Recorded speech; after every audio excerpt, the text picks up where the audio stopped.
of the Mito Action International Metabolic Conference. It's been an exceptional few days of great information and networking, and we have a great final day planned. I think it's only fitting that we're here today on what marks the 30th anniversary of the American with Disabilities Act. This act has broken down barriers to access and opportunity for millions of Americans, but there's still much work to be done. Through partnership with industry, families, clinicians, advocacy groups, and legislators, Mito Action is committed to continuing to fight and raise our voices for families affected by rare disease. So just a few reminders before we get started. Everyone, please make sure you take a look at your virtual briefcases and all the information that's been downloaded and added there. Those will be great resources that you'll want to have access to beyond today. Also, please make sure you visit the virtual exhibit hall and spend time interacting with our sponsors and vendors. Also, this will be one of the final opportunities you have to interact one-on-one direct with Dave, CEO of Karen, our technology partner, to get up and running on the Mito Action mobile platform. So please make sure you see him today to get your system set up and customized for your caregiving needs. So yesterday we had two wonderful presentations with the young adult community, and today we'll be hearing from our caregivers. Joining us today is a group of seasoned moms who are here to share their experience. Eileen Sullivan lives in Toledo, Ohio. Her son is diagnosed with TFP, and he will attend Cornell University in the fall. Stephanie Harry, her 11-year-old son Christopher is diagnosed with LCHAD. She is a super passionate mom about connecting with others and sharing stories and listening. When Christopher was 2, she wrote a book, My Special Body Book, for families whose kids have VLCAD, LCHAD, and TFP. Her book can be found on her blog, harryfamilyblog.blogspot.com. Evelyn Romano lives in Greenville, South Carolina. Her son Alex is diagnosed with LCHAD. Christy Abrams lives in Maryland. She has 3 kids, 2 LCHAD. Alexis 9 and Hunter 7. Sharika Rogers lives in Atlanta, Georgia. Her son Cannon Alexander is 4 years old and has VLCAD. Jessica Gowans lives in Sydney, Australia, from across the pond. She has 2 children, Henry 6 and Rosie 3, who both have LCHAD deficiency. So I'd like to give the ladies just a few moments to introduce themselves and share a little bit about their story. Evelyn, would you like to go first? Can you hear me? Yes, we can. All right, great. Good morning. Yeah, so thank you for the introduction. Again, I'm Evelyn Romano. I know my screen says something different, but it's been changed for a while. I have Alex. He is 5 years old and wild and crazy and has LCHAD. He has an older sister who is about to turn 7. She is not affected. As far as we know, we have not checked her carrier status, but he is an active little guy. It's been a wild roller coaster of a journey, but we're very happy to be here and so thankful to be able to be together today. Thank you. I look forward to talking to everyone. Thank you so much. Christy, would you like to go next? Had to get me unmuted there for a second. So I'm Christy Abrams. I live in Maryland. I wanted to tell you a little bit about my story just because it's so different than everyone else's. I had my first baby, Alexis, in 2010. She passed newborn screening with flying colors. And then in 2013, I had my second baby. His newborn screening came back elevated, non-specific, and said to test again. They tested him again at 2 weeks old. It came back normal. Nothing was ever done. So at 6 months old, he had his first crisis, which they misdiagnosed as viral myositis and told me it would never happen again. And then right after his first birthday, he had another crisis. And thankfully that time they called the geneticist to see what her opinion was on the situation. And she diagnosed it as a fatty acid oxidation disorder right away. And then within a few days, we found out it was LCHAD. So I went from having 2 healthy babies to having 2 not so healthy babies in a matter. So after, okay, I gotta get to that first, I guess. But after they diagnosed Hunter, I said, let's test Alexis just to be sure. Let's find out if she's a carrier so we know what she's going with. And they tested her, and to everyone's surprise, she had it too. So she was 3.5 at the time. She never had any issues, but we found out she had LCHAD. So I went from having 2 healthy babies to not 2 healthy babies. And then I did go on to have a third baby, and we tested him, sent his DNA away, did his basal carnitine as soon as he was born, and we found out he was just a carrier. So that was our story. It's a little different than everyone else's, so I like to tell it when I can, just because, like yesterday we were listening to the newborn screening talk, and she was talking about how it's a screening, not, 100%. And I think that's a big key note to take home, that, it is just a screening and people can get missed and still have the disease. So. Thank you for sharing, Chris. Eileen, would you like to go next? Hi, I'm Eileen Sullivan. We did not have the benefit of newborn screen. John actually has graduated from Cornell and is moving on to law school in the fall. So in terms of the time that's passed, it has been a wild ride for us as well. We are in Ohio.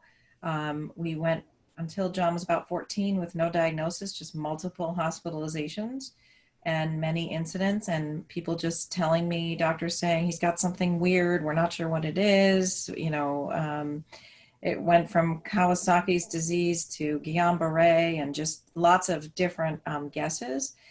We finally made our way to Cleveland Clinic and then to Dr. Vockley, and we were able to work with Dr. Vockley over these years to get John.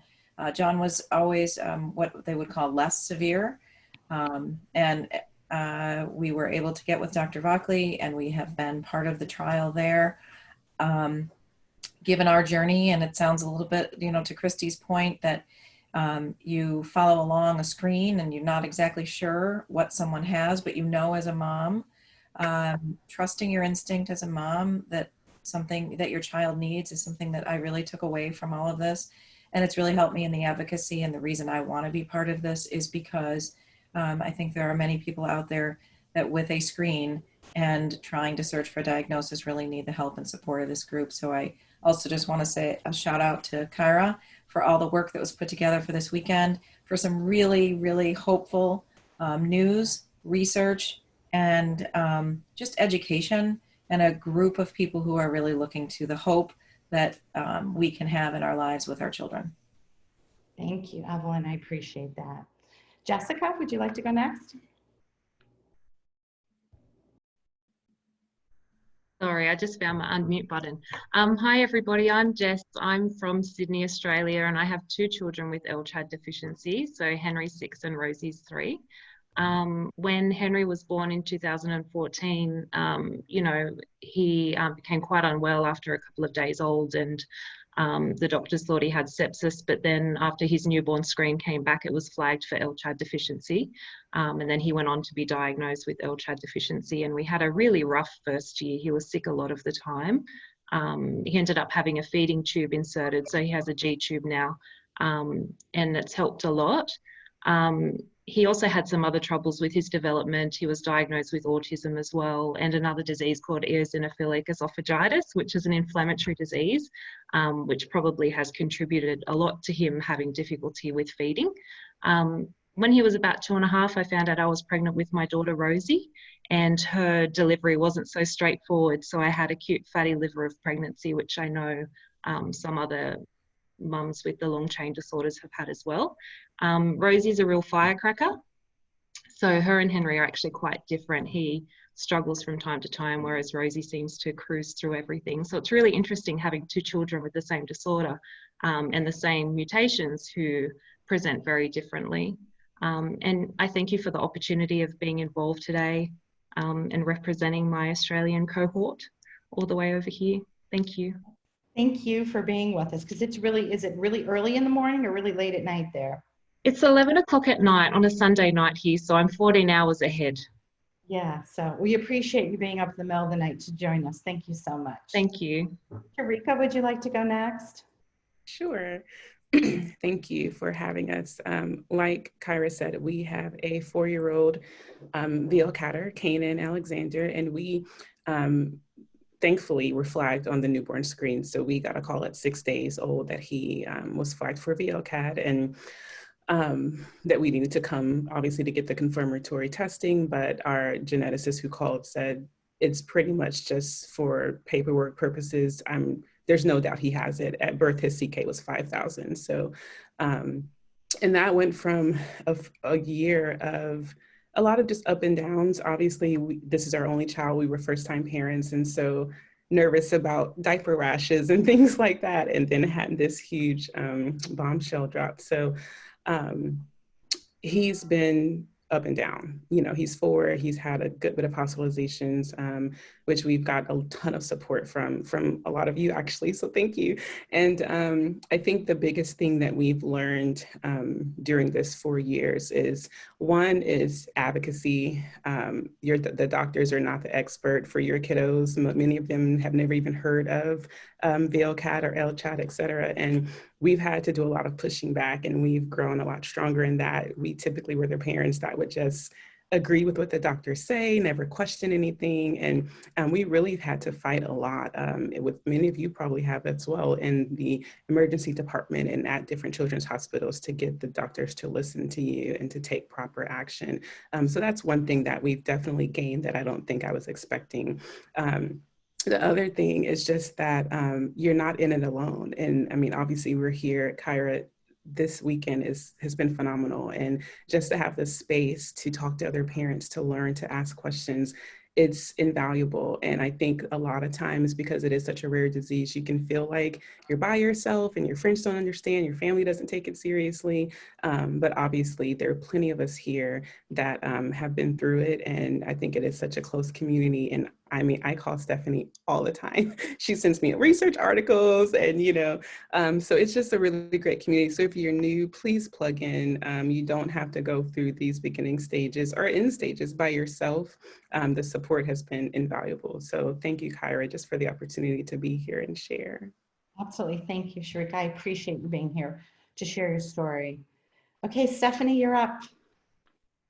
Hi, my name is Stephanie Harry, and my son Christopher is 11, almost 12, with LCHAD. He was diagnosed in 2008 on the newborn screening with LCHAD. He has both the common mutation and a less common mutation, which is a deletion. Overall, Chris has done really well with his LCHAD, but I will say we got off to a bit of a rocky start. He was born 6 weeks early through emergency C-section. I also had acute fatty liver and atypical HELLP syndrome. So my kidneys completely shut down, and I was in a medically induced coma for 8 days on life support. And when I woke up, is when we got Christopher's diagnosis. And so for those first couple months, I was fighting an infection in my bloodstream, pneumonia from being on life support that long. And my husband, and trying to understand what LCHAD is. And so my husband took off 3 months of work through family medical leave to take care of both of us. And so that kind of started our journey with LCHAD. But after that, I would say, we've spent a lot of time reading journal articles, trying to understand what LCHAD is, because the way I see it is, if I can understand what's going on in his body on a cellular level, on a molecular level, then I'll be able to better break down for him as he grows and needs to have more information what's going on. And I hope too that it enables me to engage with the doctors on a different level. So we spent a lot of time reading journal articles, but also spent a lot of time in nutrition. Christopher is a very active 11, almost 12-year-old boy. He's always loved sports. And so knowing that passion, it's been really important to us to figure out how to fuel him up before, during, and after activities. And so we've worked a lot with the dietitians in trying to figure out how to best do that. Christopher's played baseball since he was 4 years old. And the last couple of years has picked up basketball, played soccer with his friends. And so, but anytime we go to a new activity, we work with the dietitians to try to monitor his ZKs to make sure he's not pushing himself too hard, and to make sure that we're fueling him up the way that we need to or should. And as he grows, adjustments have to be made. And so I feel like part of being a parent is learning that things change, that it's not going to be the same, like from when he was younger and what he's older, and what he can do might change too. And the need for flexibility and stuff has been a huge part of our journey. Overall, Christopher has been hospitalized in his life about 5 times with rhabdomyolysis, and we've been able to treat 2 episodes of rhabdo from home. And about half of those times were due to viral infections, and the other half has to do with, we call them perfect storms, where we can't necessarily pinpoint what the cause was. Maybe he was super excited about a sleepover, and then he was playing soccer with his friends, and it just kind of sent him over. I think those are the hardest ones, because if you know what the cause is, it's easier to prevent it the next time. And growth spurts, you don't know when they're happening. And that, I think, Christopher's super tall, so I think that affects him as well. But as he gets older, it's just neat to see him coming into his own and being able to, he just embraces life to the fullest. And so, and he also embraces his LCHAD. He did his science fair project on MCT oil and the effect that it has on plastic during this past year. And it was just super special to see him explain to his friends and these judges about LCHAD and what it is and why he needs MCT oil, and then to watch him discover. And also, I learned a whole lot about what not to put MCT oil in.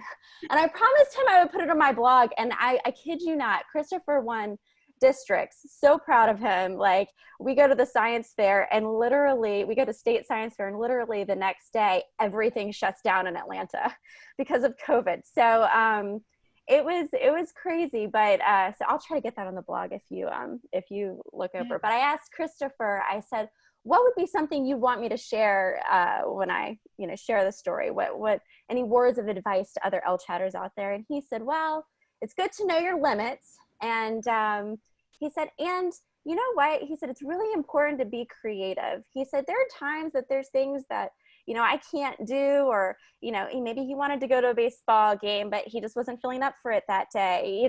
He's like, but you can always be creative and have fun.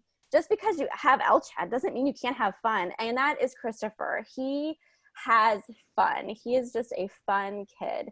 And I love that about him. And I think it's a good life lesson. Yeah, that's wonderful. Thank you for sharing that. That's a great story. So let's start off. I just want to ask you guys, now you've all been dealing with this for quite some time. You're seasoned parents and living with a child with FAOD. Share with the group what you wish somebody would have told you, now knowing what you know, when you first were diagnosed. I would just say every child is different. Go ahead. It's such a spectrum, and you can look at other stories and hear the things that others are going through, but it may not be the same for you, and you just have to really get to know. I remember when we first got Alex's diagnosis was very much a crazy situation, and he was missed on the newborn screen, and he went into a crisis and was in heart failure, and he never had a CK rise through the entire time that he was hospitalized, and so they could never figure out what was going wrong with him during that month. And we had every specialist that they could think of rotating, to see him, and we almost lost him, but he never was, he never presented the normal way for something like this, and all of his labs would point to different things. So I just think it's so important to remember that everyone's different, and now, if you had seen him then, you would never expect him to be where he is now, but he's active and doing really well. So I think the two things I would take from that is just get to know your child, their symptoms, and what their limits are, what they're not. And just because someone else may not be able to do something doesn't mean yours can't, and vice versa. And the other is just the only thing I would caution parents is, I think we hear so much about CK rise, and that is really important. But you do have to pay attention to the other stuff as well, because you can have something happen and it doesn't have that, and it doesn't mean there's not something going on. So those would be the two things that I would mention. I appreciate it. Anyone else? Eileen? I think I wish someone had told me from the beginning that I'm going to have to really learn how to be very flexible. And what I mean by that is, I think you're pregnant, you're going to have this baby, you have all of the normal fears about having a newborn. But with this type of diagnosis, or even to Evelyn's point, watching your own child, you have to trust yourself and be flexible in how you're going to raise that child. and your situation is different than others. You know, we didn't know for 14 years, and John is now 22. We didn't know for a very long time. But what did we have to do when we went on vacation? We had to pack all kinds of snacks. We didn't know exactly why, but that's just what our child was telling us. And we had to be flexible in the things that we could do. If we were going to go on a trip, if we were going to go walking somewhere, if it was going to be hot, if it's going to be cold, all of the things that our environment was telling us, we had to be flexible and pay attention. And so for me, I think this journey has taught me that sort of flexibility and hope. To the point I think that Stephanie just made about your son saying about creativity. I think that this disease helps to make all of us a little bit more creative in caring for our children. So I really appreciate that, Stephanie. He's on to something there. And what I failed to mention is John has trifunctional protein deficiency. So he has the error in all three chains in terms of trying to access his fat for energy. Thanks. Perfect. I think I'd like to add something on to what Evelyn said. Can you hear me? Yes. Okay. I think what she mentioned about things being different with different kids, I think is super important. And I really like too what she said about the CKs not being elevated, because we've had, because CKs are talked about a lot. Urine turning dark is talked about a lot. Leg pain is talked about a lot. And when your kid might not have any of those symptoms, but is going through something, still taking your kid in, because Christopher has been in rhabdo and his CK has been 70,000 and his urine's never turned dark. Or there was an episode where he got sick and he had a sinus infection. He had a cold, a sinus infection, then it turned into pink eye, then he had viral hives. I mean, it was a crazy month, but his CKs never got high, but he had so much muscle weakness during that time. He couldn't walk from the kitchen table to his bedroom unassisted. And it was super scary. But again, his CKs weren't high. So you kind of are like, but aren't his CKs supposed to be high? But no, like, I mean, this was just Christopher. And through that, we actually ended up putting him on CoQ10, ubiquinol, and that's been a game changer for him. But, and I think sometimes that's hard. Sometimes the differences are hard. But the other thing that I'd like to say is that Nancy McConnell once told me, she said, your biggest advocate is going to be your pediatrician. And I didn't really, like, to me, when Christopher was younger, I was like, if it's not metabolic related, I'm like, fine, you know, like, cause he was our first. And so, you know, I didn't lean on my pediatrician as much as until Christopher was probably about 5. And then I just realized that, like, we're in the doctor's office a lot. And, you know, the metabolic team has so many patients. And so when Christopher was having his bad bout of not being able to walk, and the metabolic doctor at the time was just saying, oh, it's just LCHAD, like, it's just kind of coughing it up to LCHAD. And his pediatrician knew him well enough to be like, yeah, but this isn't how LCHAD presents in Christopher. Like, I know Christopher. And it just feels great when you have that extra support, because you kind of are this medical home that knows of all of his doctors, and that has a lot of pressure. So it's nice to share that pressure with a clinician that maybe you see more often, like a pediatrician. Yes, perfect. Anyone else would like to share? I was going to chime in and just say that my biggest advice to new people is that a lot of what you read on the internet is scary, and it's not always scary. There's two different, you know, sides to everything. And then it may not get easier, but I always say it doesn't get easier. You just get really better. So everything's daunting when it's starting. Like, how am I supposed to track what 2 kids are eating every day and make sure they stay within their limit? But now it's like second nature, no big deal. Like, I could do it with my eyes closed. Like, I know what's in food, what's not in food. So I just think that's a big thing for people to know when they're going into this, that everything seems really daunting, and eventually you'll get a lot better and it won't seem so daunting to you. Yeah. Agree. Anyone else? Okay, next question. So one of the difficult things when you have a child with a rare disease, you know, they want their independence. Can you talk a little bit about how you manage the balance of keeping them safe, making sure they're following their treatment plan, they're preserving their energy, but also allowing them to have the freedom to participate in activities and do sleepovers and things like that. And then the second part of that question would be, how do you manage leaving them with others and knowing that they're safe and having peace of mind with that?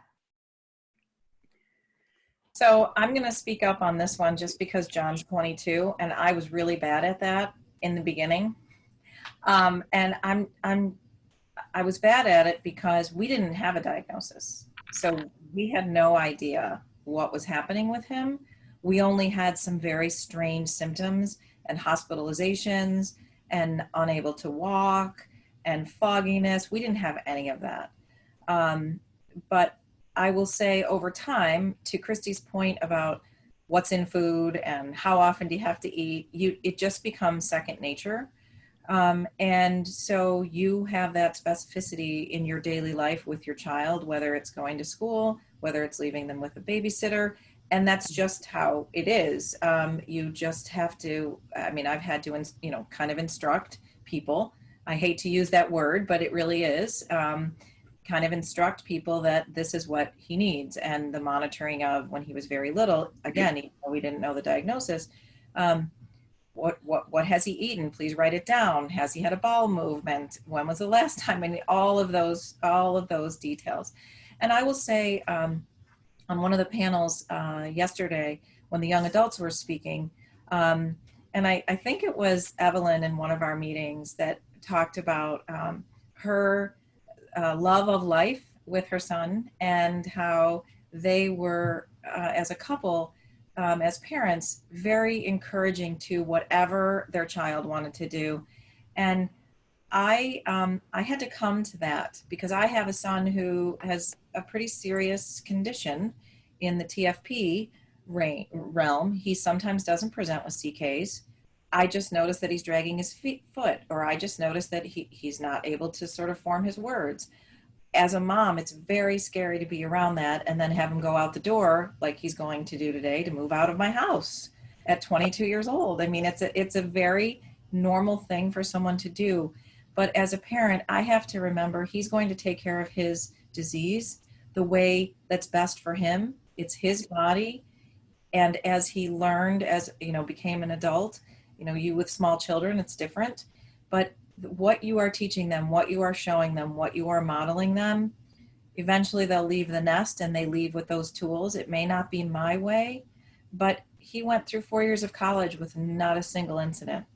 So I encourage all of you to do the things that you're doing, and with the risk that might be there, it's a calculated risk, and they know their bodies. They do learn their bodies, and it just becomes second nature to them. So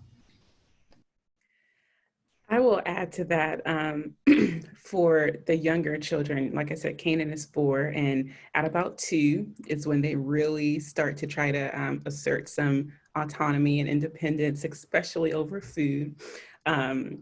And so for one of the things that we do, which I'm a counselor, any counselor will tell you with kids at that age, is give them, they need to have that sense of independence, but give them options that you're okay with. And so obviously for our kiddos, it's not, well, eat this or you just don't eat, so go to bed. Like, we can't do that, like other parents will say. And so it's okay, here are 2 choices. Do you want yogurt or do you want an applesauce pouch? Like, I know that both of those, I've calculated how many calories, how much fat, and I feel comfortable with those 2 decisions. And so giving them a sense that they're, exerting some independence and autonomy, but obviously that the choices are choices that you would have made anyway.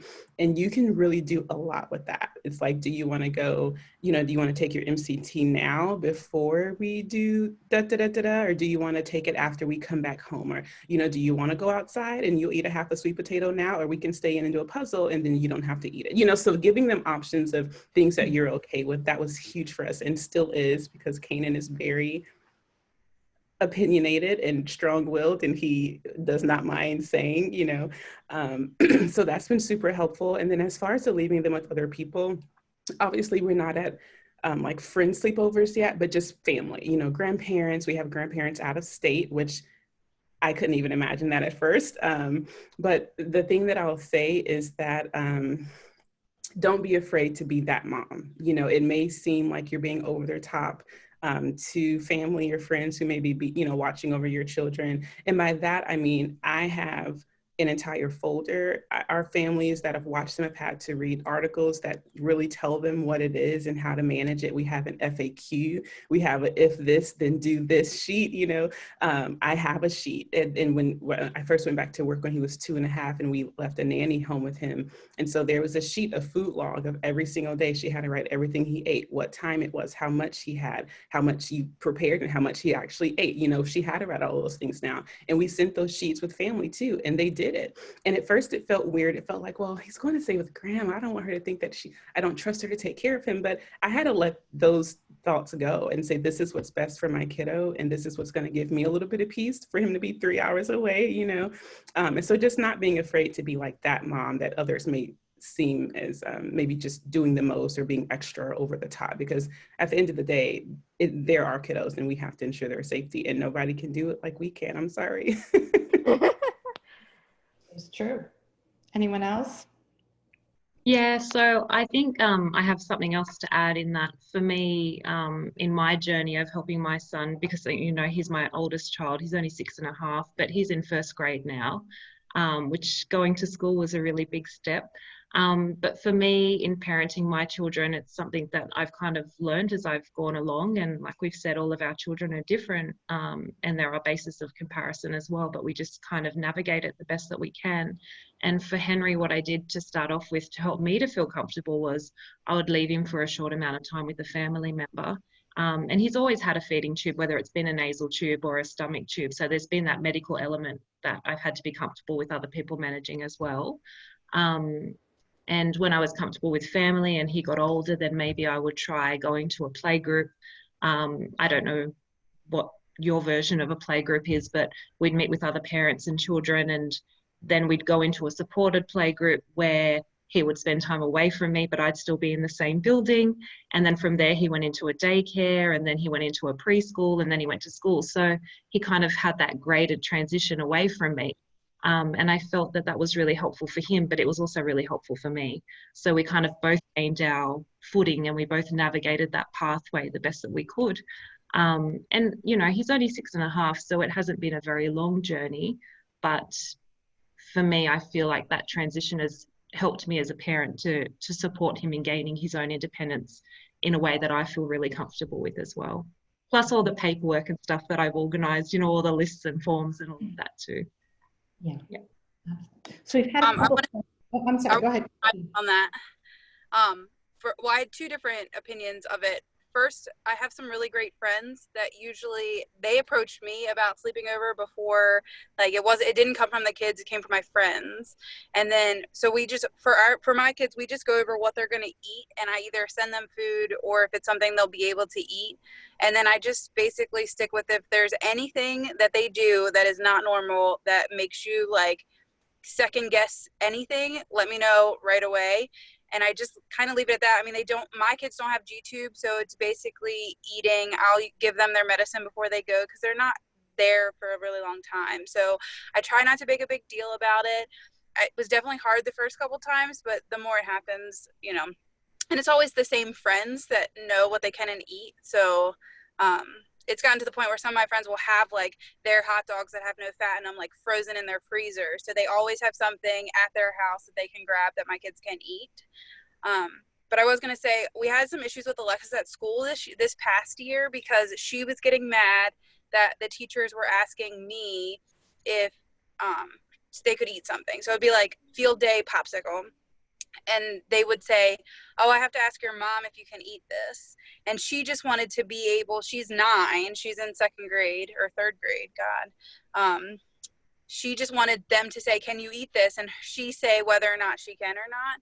So I ended up letting the school ask her if she can have it. And then they have to send home the nutritional information for me, because I figure if it's something that was really bad that she shouldn't have eaten, I can adjust her diet enough for dinner to make that day okay.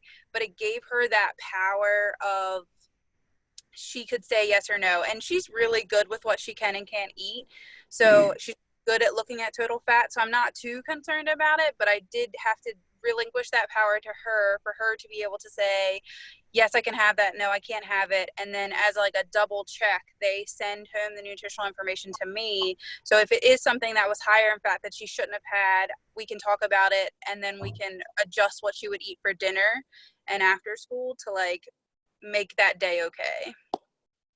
So Christy, that's Can I just jump in on that?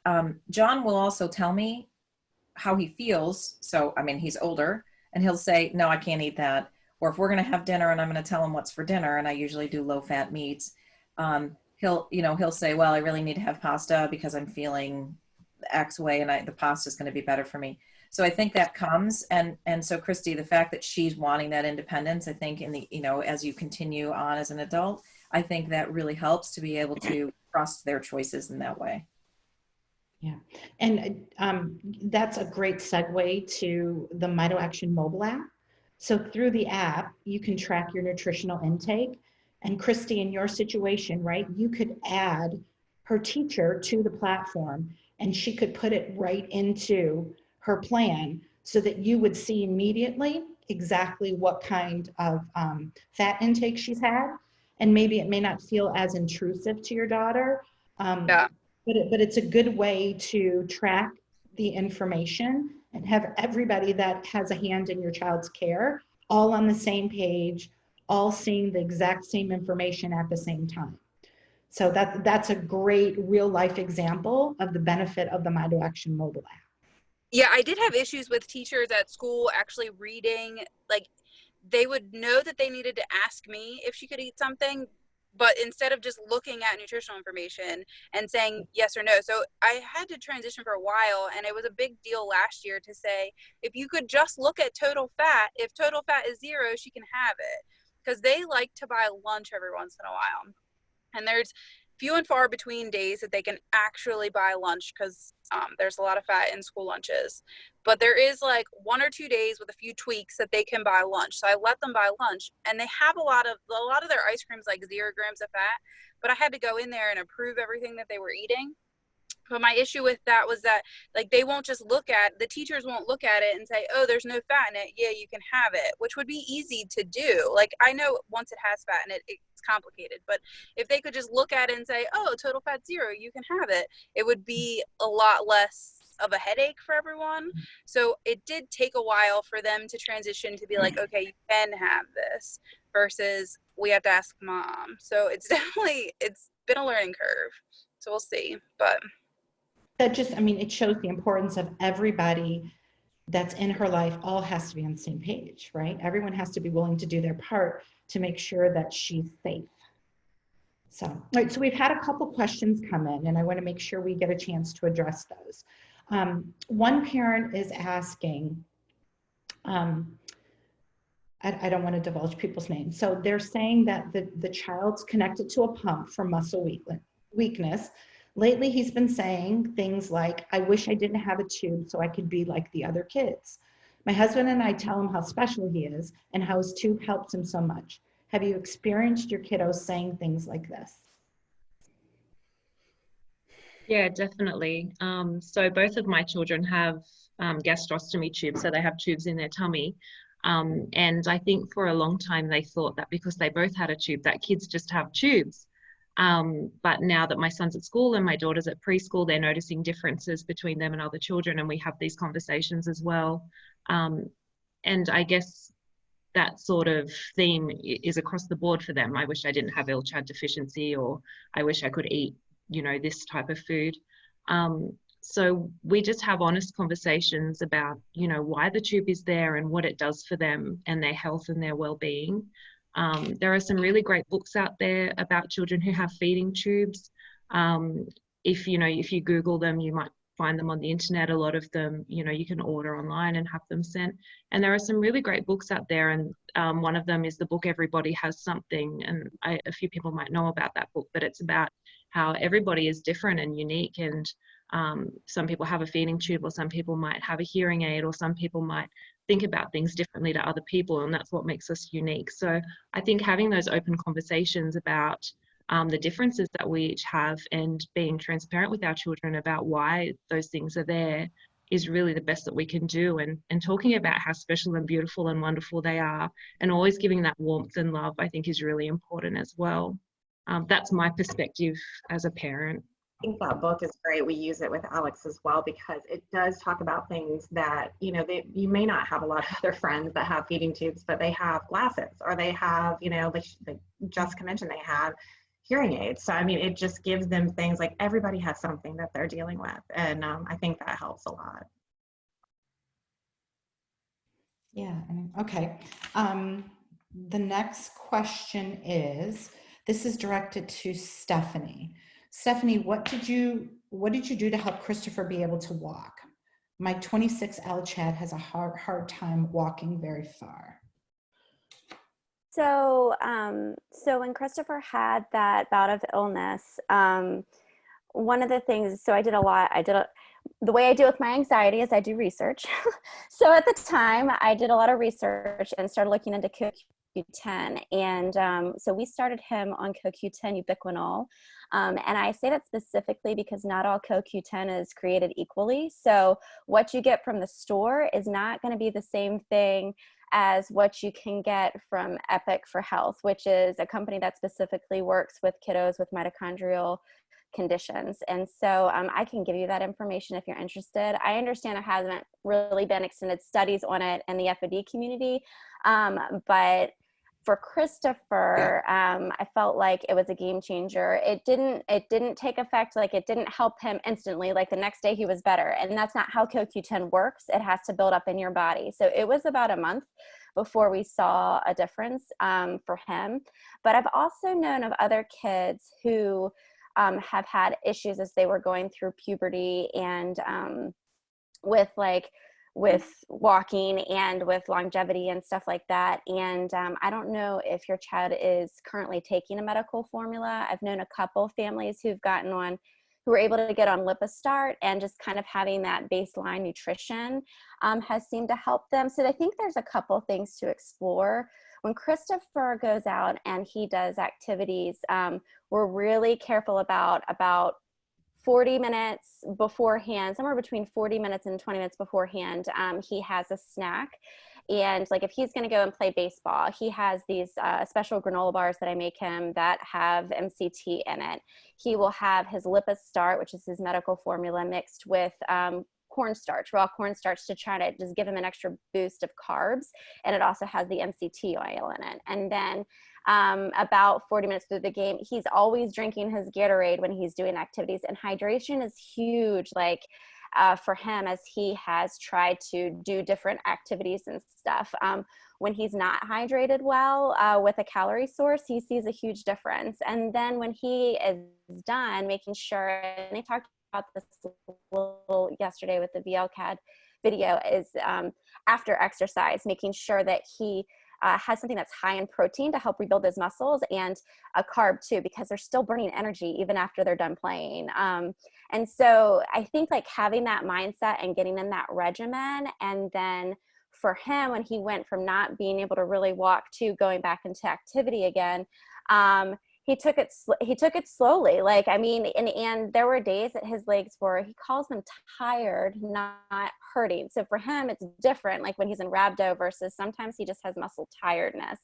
And sometimes we realize that with the muscle tiredness, if the muscles are super tired in the morning, he might feel like he wants to just stay in bed because his muscles are tired. But when he gets up and he gets moving, his muscles actually start to feel better. And I have a lot of hypotheses as to why that might be, but I thought it was really interesting because as a mom, you want to protect your kiddo, right? And so like, if they're not feeling well, then of course, like you want them to be in bed. But there were some days that like, after he started on the CoQ10, where he tried to push himself a little bit more, and it was almost like, I don't know, it was almost like there was a chemical response to like getting up too, that also kind of helped that recovery process as well. But feel free I'll try to shoot my email. Feel free, we can chat more about it. Thanks, Stephanie. Anyone else have thoughts about their children feeling like they're the only ones? So one thing that I can say that we do with Kanan, similar to the book, is we've just tried to identify, one, a lot of the ways that everyone has differences, like the book says. I mean, I'm a vegetarian, so I don't eat meat. I'm also lactose intolerant, so I can't have dairy because I'll have a pretty poor response to that. I wear glasses, so there are all these things that when he started to say, well, why can't I eat that? Or I want to do that. And it's like, well, you know how mommy can't have cheese and I love mac and cheese, or you know how mommy can't have, and so now he's like, he'll eat chicken and he's like, you wish you could have this chicken, huh, mom? That's okay. You can have your, black bean burger. And so making it, we've tried really hard to make it very, not normal in a way, but just not a big deal. You know what I mean? That everyone has something. If I had a plate full of mac and cheese, I may have to go to the doctor too, And so we try to make it very normal for him. And then the other thing, as far as just he's in school now and seeing what the other kids are eating. And I try really, really, really hard to make sure that he has his special thing too. At any birthday party, I don't have like the dry, boring, kind of like low fat cake. I try to have something that's fun that the other kids will want to have too. I make a ton of stuff that the school keeps in their freezer for him. So if something pops up, he can have his little snack too. And just try to make it seem like he is able to enjoy, because I feel like he just doesn't want to be left out. So if he has something fun too, like he's in preschool, so they did like donuts for dad. So I got a recipe from Stephanie to make donuts, and I got her donut, tin. And so he had donuts as well. And, we had muffins for mom, and I made his blueberry muffins. And so, and he's younger, so I don't know how it will be when he's 16 and his friends are going to Chick-fil-A and he's getting like the grilled nuggets versus the fried nuggets. But for now, and he's so little, just having an alternative that's still equally as fun and yummy has been really helpful for him. I was going to try and say, that I just always make a point to, like, not in front of the other kids obviously, but after we leave, if we come across a friend, she has one friend that's gluten-free, so I'll say she can't have gluten, just like you can't have fat. Like, everyone has something. Like, there's always something that people are dealing with. You might just not know about it, like everyone doesn't know that you have LCHAD.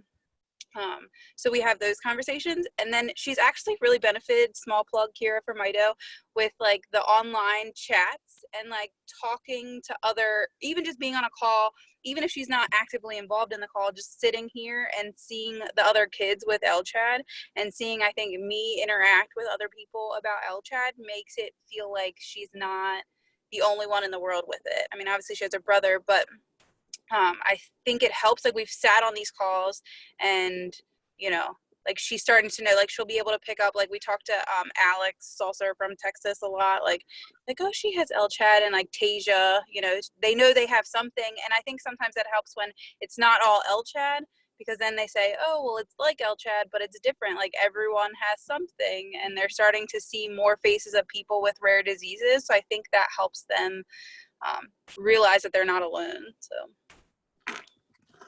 Yeah. And I too think, and I just responded to that, Mom, I think we can talk about, if you have suggestions on ways that we can continue to facilitate a platform or an environment where we can keep these kids connected to one another and they can talk, we're doing this, we'll have the support call that we're going to reintroduce starting the second Thursday of every month at 7:00, and we'll have more information about that. But what can we do to provide that same kind of environment for the kids so that they can talk and interact? And it's been really fun to watch, for those that have gone into the kids' activity room, how much fun they're having with each other. And even if it's, doing a craft activity together for the younger ones or whatever it is, if there's a way we can provide that kind of support for them, I'd love to be able to do that. So let's continue to have that conversation. So I know one of the things that's on everyone's mind right now is, we're all facing the dilemma, do we send our kids back to school or not? And I would just like to hear from each of you, in a perfect world, I mean, we'll never have what will non-COVID look like ever again. But if you can just kind of share, as you do prepare for your child to go back to school, what are the things that you need to make sure are in place in terms of and plans and what kind of conversations, who do you need to meet with so that you can ensure your child has the best year possible?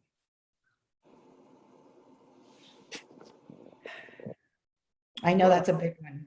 Yeah, well, I'll start. So, and this may be a little different. Canaan's in a private school that's smaller. It goes from preschool to 12th grade, but the preschool cottage is a lot smaller, so they're able to do a lot more. But one thing I do, and this would have happened whether COVID was here, and I did it last year, is we just have a big meeting at the start of the school year with our genetics team and everyone at the school that will lay eyes on Canaan. So from the coach to the nurses to the after school care people to the preschool director to his teachers and the other teachers of the other pre-K classroom. And so we just have this big kind of come to Jesus where they can hear from me, they can hear from the genetics team, they can get their nice folder, their 3-ring binder with all their info, and they ask questions, and we go through his plan. We go through if he's looking like this, then do this, when to call us, when to call the genetics team right away. So we have that type of meeting, which we'll have that as well. And with COVID specifically, I did just talk to the preschool director, and we had an hour-long conversation where I asked her tons of questions, and I took pages of notes on the specific things that they're doing in the classroom and in the school in response to COVID. I'll preface that to say we haven't decided when we're going to send them back. We're probably going to wait a month or two and just see what happens and then decide then. But in preparation to possibly send him back after a few months, we've talked to them and just really asked. I mean, I can say just don't be afraid to ask. I'm not sure the schools that your kids are in and if you have the flexibility to do that, but we've just asked, like, if the classes weren't planning to do social distancing in the classroom, can you implement that into Canaan's classroom? And so I've just not been afraid to ask the questions and have them say no, because a lot of the things they said, yeah, I think we probably could do that, and so I just put things out there and ask. So that's one thing I will say to do. And the other thing is just making sure that there's a clear line of communication. So if we do send him back, and like we did last year, they text and call me all the time. I text and call them all the time. And I know a lot of schools and teachers, you don't have that flexibility, but I'm hoping and he doesn't have like an IEP in place. I mean, he's in preschool, but we have a plan in place, an unofficial plan in place that they know. And I have their cell phone number, they text me the first few weeks. Here's what he ate. Is that enough? He still has one corner of his sandwich he hasn't eaten. Can he go outside or should he eat this piece? And so we have that open line of communication. And I think that's really helpful just to ease your mind as a mom or as a dad. And I think honestly, the teachers, it gives them a little assurance too, because I think they're trying to do the right thing and make sure that they're supported as well and that they don't mess up and, that kind of thing. So as open as communication as you can have, I think would be really key if you decide to send your kids back now or months later. Yeah. Anyone else? Well, I actually had made an appointment with the geneticist and talked to her over Zoom about it, and she says that there was like no higher risk for LCHAD kids if they go to school and they get COVID than a normal kid. So together with her doctors, we made the decision that if they open school, we are sending them to school. So now we're hoping they open school. Yeah. We went back and forth about it, and I mean, what a tough decision. Alex is going into K5, so we're just starting this journey with him for school. My daughter is 2 years ahead, so we understand the school, we know the people, but the process for him in this situation is just so different.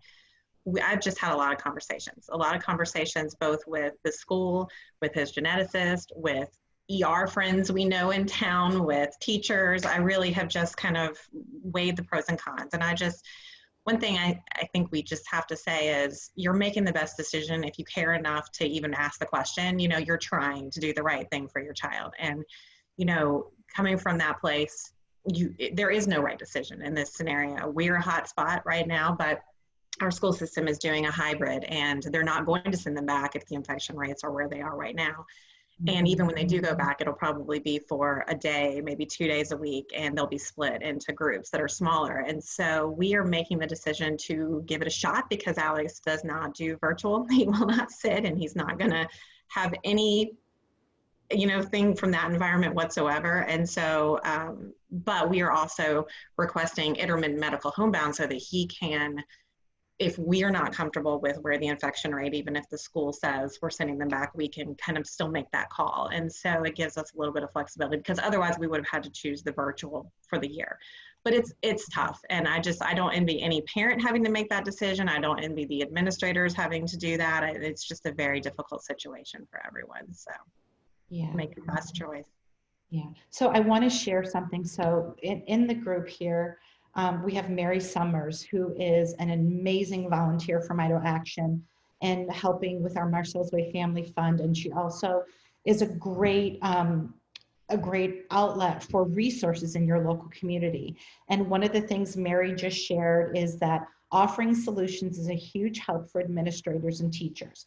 They otherwise feel under pressure to figure it out, but don't have the information you do. You are the experts for sure. So as always, she never lets us down with amazing advice. So thank you, Mary, for sharing that. I appreciate it. Okay, and we've just got about 2 minutes left. This has gone by super, super fast. Any last words of wisdom? Let's just go around and have everybody share just your last words of wisdom and what you want everyone to take away from today and know going forward, as everyone goes back into their lives and continues their journeys. I think for me, my last words of wisdom would be something that I tell myself every day, because it's something that somebody told me just after my son was diagnosed, when I was scared and didn't know what to do. And that is that he's your child and he's beautiful and perfect, and love him every day and celebrate him. Let him be a child, let him be himself, and have joyful moments. So when I feel really overwhelmed or when things are really big and hard, I always remember that. And then I grab onto that and we'll do something fun. So that's my parting advice, my parting words. Anyone else? I would just chime in and say every kid's different. Remember that. I know it's easy to compare to other people online. Every kid's different. Every journey is different. Even if you have 2 kids with the same disease, it's different. So just keep that in mind when you're trying to gather all the information you can and take it back to your teams, that no 2 journeys are alike. And if anybody ever needs someone to talk to, feel free to reach out to me. Thank you. I just wanted to say one thing kind of toward the COVID thing, too. I don't know if it's a word of wisdom, but maybe it is. There's wisdom in there. But, when we were making a decision whether or not Christopher would go back, which we decided actually before, Atlanta's a hot spot, very hot right now. Before we made the decision, before the school system made the decision to not send kids back, all kids in Atlanta are actually going virtually. We'd already decided that Christopher wouldn't return and that he would do virtual. And it was a hard decision, but he's 11. And so as they're growing up, they're starting to make their own decisions and need to be a part of that conversation. And so in 5th and 6th grade, constantly checking in with him and just seeing how is he doing with the COVID? How is he doing through the COVID? What's his thoughts? What are his... And so when I thought, in my heart, I felt like I just don't think I can send him back. Numbers are rising and I'm concerned about him getting the inflammatory condition. And so when I started to talk to him about it, we were playing basketball and he was just like, I don't really want to go back, Mom. I don't think it's safe. And I was just kind of surprised. He was already there with the decision. And so I think that's something to keep in mind too, as our kids get older. Sometimes they're even further along in the process of thinking about certain kinds of things than we are. So throw that out there. Yeah, I agree. My kids are in the same place too. I was very surprised. I have been trying to kind of not share what my decision has been. And so I asked him, I said, here are the options. Tell me what you think. And he said, I don't want to go. And I said, thank you, because I don't want you to go. So ladies, thank you so much, so much for your time and sharing all of your information. Let's continue to have this conversation. And I put my email in the chat, kyra@mitoaction.org. If anyone would like to be involved in the monthly support calls or setting up some programs to support the kids, please reach out and let's make that happen. So we really appreciate it. Our next session will be disability benefits and planning with Annette Hines and her husband, Mark Worthington. So we're going to sign off of this session and move over to the next Zoom meeting. Thank you, everyone. Have a great day. Bye. Bye.